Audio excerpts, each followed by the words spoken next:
Smart cities are in fact going to revolutionise real estate for a number of reasons. Firstly, they will collect the data in a collaborative fashion across the city to enable much better decision making about services and efficiency of those services to be planned by the local government and the local economy.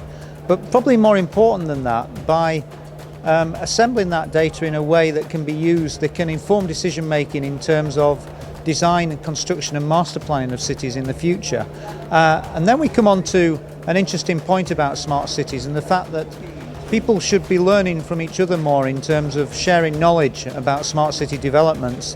There are many smart cities developed and or developing around the world.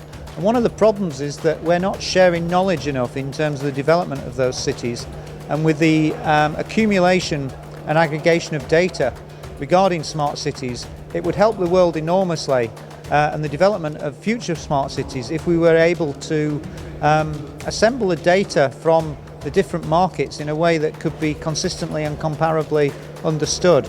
And that's why international data standards are also important in the development of smart cities, and why, as a profession of surveyors, that we feel that development of standards in that area will also aid the development of the smart city concept.